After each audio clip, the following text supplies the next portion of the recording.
43. "He's taken it," he said. "Now I'll let him eat it well."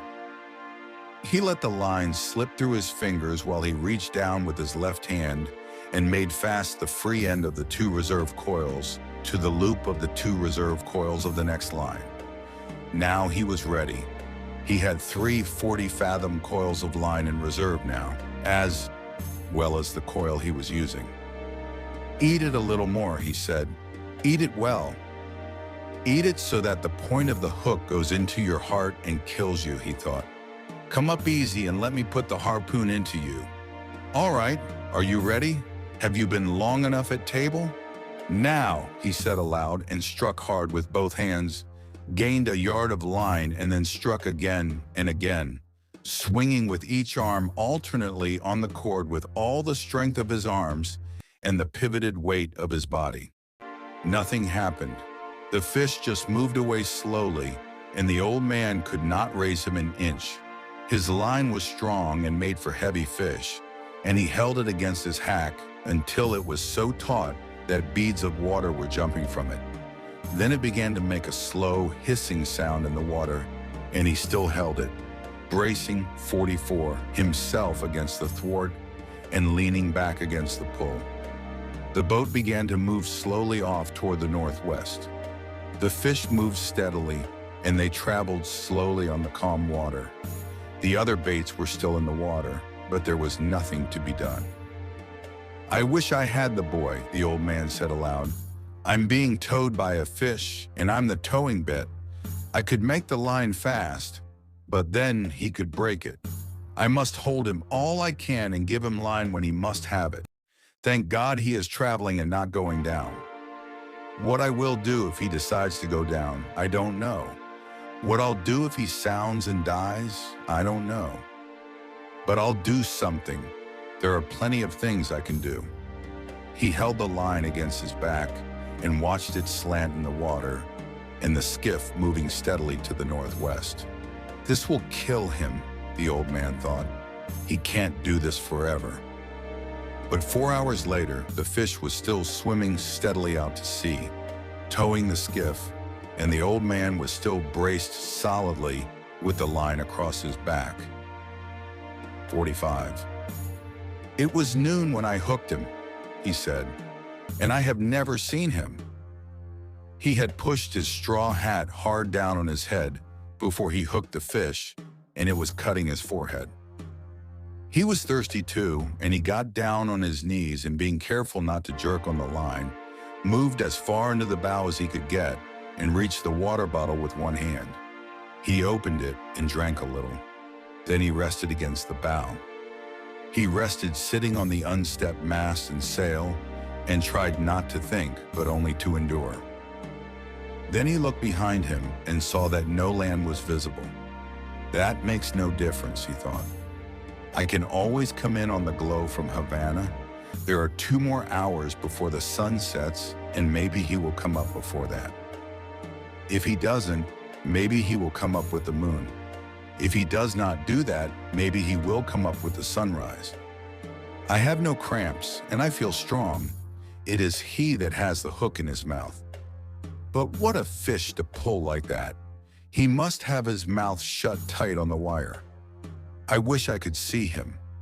I wish I could see him only once to know what I have against me." The fish never changed his course nor his direction. 46. All that night, as far as the man could tell from watching the stars. It was cold after the sun went down, and the old man's sweat dried cold on his back and his arms and his old legs. During the day, he had taken the sack that covered the bait box and spread it in the sun to dry. After the sun went down, he tied it around his neck so that it hung down over his back, and he cautiously worked it down under the line that was across his shoulders now. The sack cushioned the line, and he had found a way of leaning forward against the bow so that he was almost comfortable. The position actually was only somewhat less intolerable, but he thought of it as almost comfortable. "I can do nothing with him, and he can do nothing with me," he thought, "not as long as he keeps this up." Once he stood up and urinated over the side of the skiff, and looked at the stars and checked his course. The line showed like a phosphorescent streak in the water straight out from his shoulders. They were moving more slowly now, and the glow of Havana was not so strong, so that he knew the current must be carrying them to the eastward.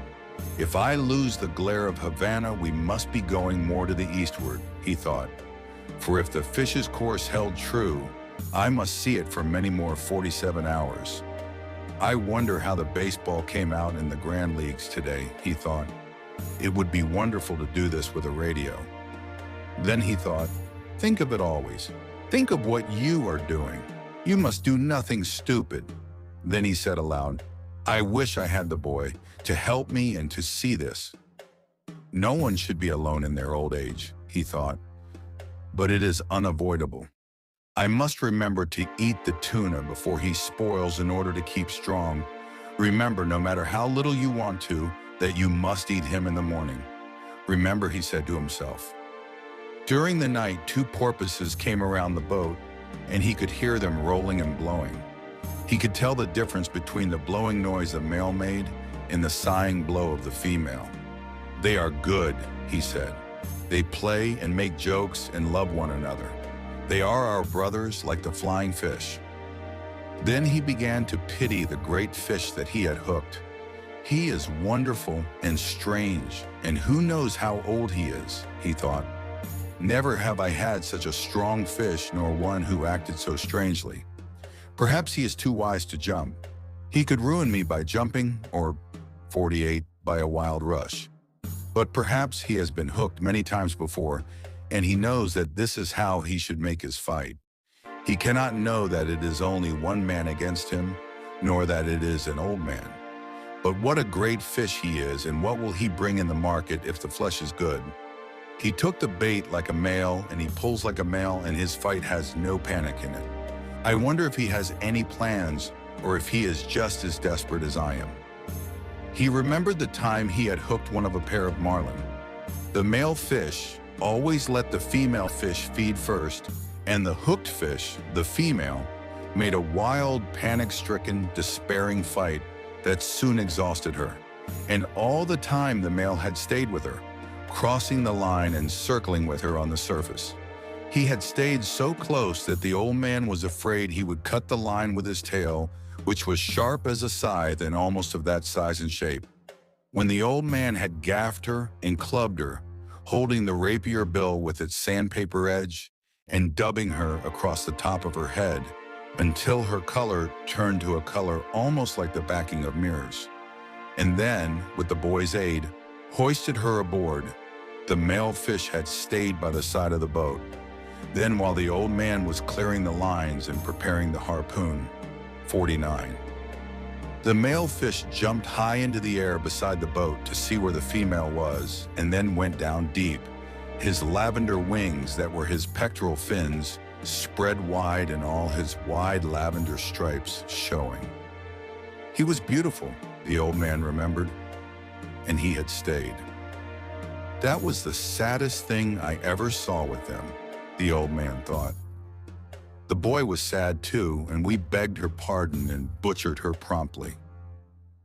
I wish the boy was here, he said aloud, and settled himself against the rounded planks of the bow, and felt the strength of the great fish through the line he held across his shoulders, moving steadily toward whatever he had chosen.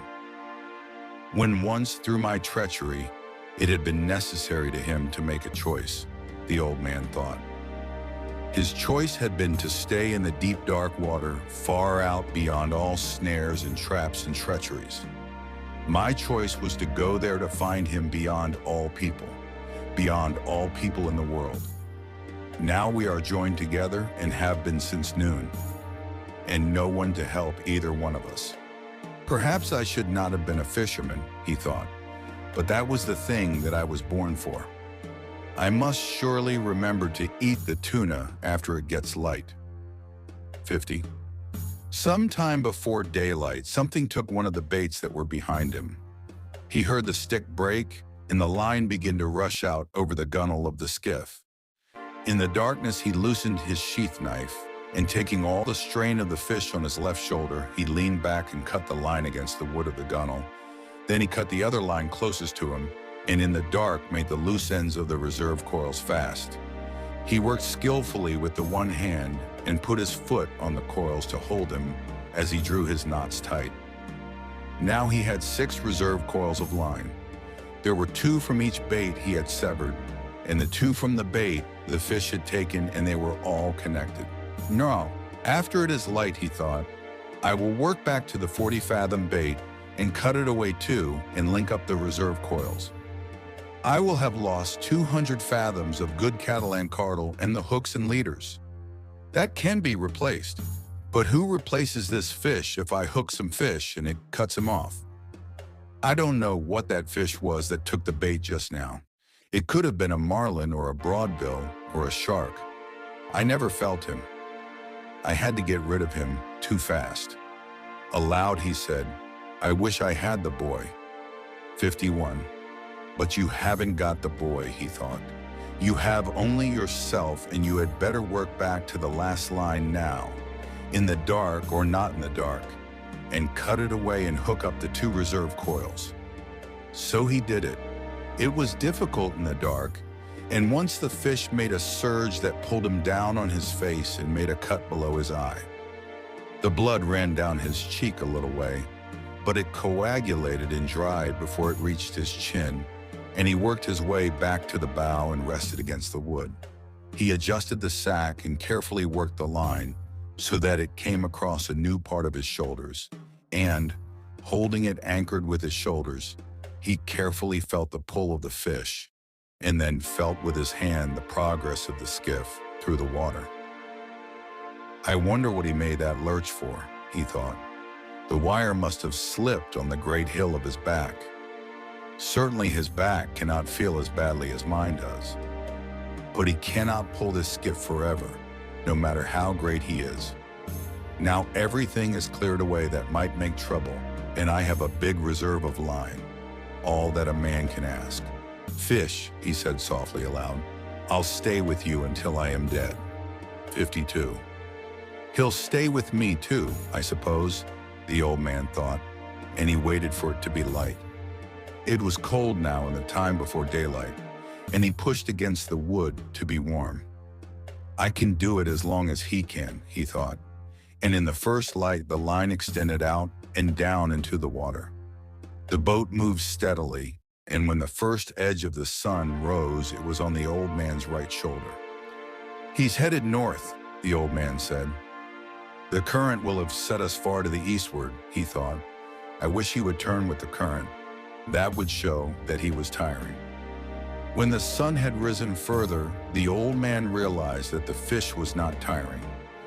There was only one favorable sign. The slant of the line showed he was swimming at a lesser depth. That did not necessarily mean that he would jump, but he might. God let him jump, the old man said. I have enough line to handle him. Maybe if I can increase the tension just a little, it will hurt him and he will jump, he thought. Now that it is daylight, let him jump so that he'll fill the sacks along his backbone with air, and then he cannot go deep to die. In 53. He tried to increase the tension, but the line had been taut up to the very edge of the breaking point since he had hooked the fish, and he felt the harshness as he leaned back to pull and knew he could put no more strain on it. I must not jerk it ever, he thought. Each jerk widens the cut the hook makes, and then when he does jump, he might throw it. Anyway, I feel better with the sun, and for once I do not have to look into it. There was yellow weed on the line, but the old man knew that only made an added drag, and he was pleased. It was the yellow gulf weed that had made so much phosphorescence in the night. Fish, he said, I love you and respect you very much, but I will kill you dead before this day ends. Let us hope so, he thought. A small bird came toward the skiff from the north. He was a warbler and flying very low over the water. The old man could see that he was very tired. The bird made the stern of the boat and rested there. Then he flew around the old man's head and rested on the line where he was more comfortable. How old are you? The old man asked the bird. Is this your first trip? 54. The bird looked at him when he spoke. He was too tired even to examine the line, and he teetered on it as his delicate feet gripped it fast. It's steady, the old man told him. It's too steady. You shouldn't be that tired after a windless night. What are birds coming to? The hawks, he thought, that come out to sea to meet them. But he said nothing of this to the bird, who could not understand him anyway, and who would learn about the hawks soon enough. Take a good rest, small bird, he said. Then go in and take your chance like any man or bird or fish. It encouraged him to talk because his back had stiffened in the night, and it hurt truly now. Stay at my house if you like, bird, he said. I am sorry I cannot hoist the sail and take you in with the small breeze that is rising, but I am with a friend. Just then the fish gave a sudden lurch that pulled the old man down onto the bow and would have pulled him overboard if he had not braced himself and given some line. The bird had flown up when the line jerked, and the old man had not even seen him go. He felt the line, 55, carefully with his right hand, and noticed his hand was bleeding. Something hurt him then, he said aloud, and pulled back on the line to see if he could turn the fish. But when he was touching the breaking point, he held steady and settled back against the strain of the line. You're feeling it now, fish, he said, and so God knows am I. He looked around for the bird now because he would have liked him for company. The bird was gone.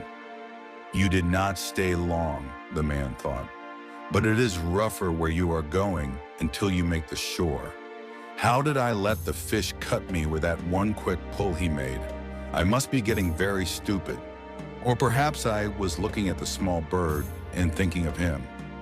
Now I will pay attention to my work, and then I must eat the tuna so that I will not have a failure of strength. I wish the boy were here and that I had some salt, he said aloud. Shifting the weight of the line to his left shoulder and kneeling carefully, he washed his hand in the ocean and held it there, submerged for more than a 56-minute, watching the blood trail away in the steady movement of the water against his hand as the boat moved. He has slowed much, he said. The old man would have liked to keep his hand in the salt water longer, but he was afraid of another sudden lurch by the fish, and he stood up and braced himself and held his hand up against the sun. It was only a line burn that had cut his flesh, but it was in the working part of his hand. He knew he would need his hands before this was over, and he did not like to be cut before it started. Now, he said when his hand had dried, I must eat the small tuna. I can reach him with the gaff and eat him here in comfort. He knelt down and found the tuna under the stem with the gaff and drew it toward him, keeping it clear of the coiled lines. Holding the line with his left shoulder again and bracing on his left hand and arm, he took the tuna off the gaff hook and put the gaff back in place. He put one knee on the fish and cut strips of dark red meat longitudinally from the back of the head to the tail. They were wedge-shaped strips, and he cut 57 them from next to the backbone down to the edge of the belly. When he had cut 6 strips, he spread them out on the wood of the bow, wiped his knife on his trousers, and lifted the carcass of the bonito by the tail and dropped it overboard. I don't think I can eat an entire one, he said, and drew his knife across one of the strips. He could feel the steady, hard pull of the line, and his left hand was cramped. It drew up tight on the heavy cord, and he looked at it in disgust. What kind of a hand is that? He said. Cramp then, if you want. Make yourself into a claw. It will do you no good. Come on, he thought, and looked down into the dark water at the slant of the line. Eat it now, and it will strengthen the hand. It is not the hand's fault, and you have been many hours with the fish, but you can stay with him forever. Eat the bonito now. He picked up a piece and put it in his mouth and chewed it slowly. It was not unpleasant. Chew it well, he thought, and get all the juices. It would not be had to eat with a little lime or with lemon or with salt. "How do you feel, hand?" he asked the cramped 58 hand that was almost as stiff as rigor mortis. "I'll eat some more for you." Well, he ate the other part of the piece that he had cut in two. He chewed it carefully and then spat out the skin. "How does it go, hand? Or is it too early to know?" He took another full piece and chewed it. "It is a strong, full-blooded fish," he thought. "I was lucky to get him instead of dolphin. Dolphin is too sweet. This is hardly sweet at all, and all the strength is still in it. There is no sense in being anything but practical, though," he thought. "I wish I had some salt, and I do not know whether the sun will rot or dry what is left. So I had better eat it all, although I am not hungry." The fish is calm and steady. "I will eat it all, and then I will be ready." "Be patient, hand," he said. "I do this for you." "I wish I could feed the fish," he thought. "He is my brother. But I must kill him and keep strong to do it." Slowly and conscientiously, he ate all of the wedge-shaped strips of fish. He straightened up, wiping his hand on his trousers. "Now," he said, "you can let the cord go, hand, and I will handle him with the right arm alone until you, 59, stop that nonsense." He put his left foot on the heavy line that the left hand had held and lay back against the pull against his back. "God help me to have the cramp go," he said, "because I do not know what the fish is going to do." But he seems calm, he thought, and following his plan. But what is his plan, he thought, and what is mine? Mine I must improvise to his because of his great size. If he will jump, I can kill him. But he stays down forever, then I will stay down with him forever. He rubbed the cramped hand against his trousers and tried to gentle the fingers. But it would not open. Maybe it will open with the sun, he thought. Maybe it will open when the strong raw tuna is digested. If I have to have it, I will open it, cost whatever it costs. But I do not want to open it now by force. Let it open by itself and come back of its own accord. After all, I abused it much in the night when it was necessary to free and untie the various lines. He looked across the sea and knew how alone he was now, but he could see the prisms in the deep dark water and the lines stretching ahead and the strange undulation of the calm. The clouds were building up now for the trade wind, and he looked ahead and saw a 60 flight of wild ducks etching themselves against the sky over the water, then blurring, then etching again, and he knew no man was ever alone on the sea. He thought of how some men feared being out of sight of land in a small bore and knew they were right in the months of sudden bad weather. But now they were in hurricane months, and when there are no hurricanes, the weather of hurricane months is the best of all the year. If there is a hurricane, you always see the signs of it in the sky for days ahead. If you are at sea, they do not see it ashore because they do not know what to look for, he thought. The land must make a difference too, in the shape of the clouds. But we have no hurricane coming now. He looked at the sky and saw the white cumulus built like friendly piles of ice cream. And high above were the thin feathers of the cirrus against the high September sky. "Light brisa," he said. "Better weather for me than for you, fish." His left hand was still cramped, but he was unknotting it slowly. "I hate a cramp," he thought. "It is a treachery of one's 61 own body. It is humiliating before others to have a diarrhea from ptomaine poisoning or to vomit from it. But a cramp," he thought of it as a calambre, "humiliates oneself, especially when one is alone. If the boy were here, he could rub it for me and loosen it down from the forearm," he thought. But it will loosen up. Then with his right hand, he felt the difference in the pull of the line before he saw the slant change in the water. Then, as he leaned against the line and slapped his left hand hard and fast against his thigh, he saw the line slanting slowly upward. "He's coming up," he said. "Come on, Han. Please come on." The line rose slowly and steadily, and then the surface of the ocean bulged ahead of the boat, and the fish came out. He came out unendingly, and water poured from his sides. He was bright in the sun, and his head and back were dark purple, and in the sun the stripes on his sides showed wide and a light lavender. His sword was as long as a baseball bat and tapered like a rapier, and he rose his full length from the water and then re-entered it smoothly, like a diver. And the old 62 man saw the great scythe blade of his tail go under, and the line commenced to race out. "He is 2 feet longer than the skiff," the old man said. The line was going out fast but steadily, and the fish was not panicked. The old man was trying with both hands to keep the line just inside of breaking strength. He knew that if he could not slow the fish with a steady pressure, the fish could take out all the line and break it.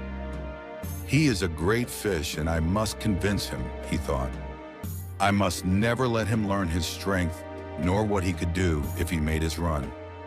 If I were him, I would put in everything now and go until something broke. But thank God they are not as intelligent as we who kill them, although they are more noble and more able."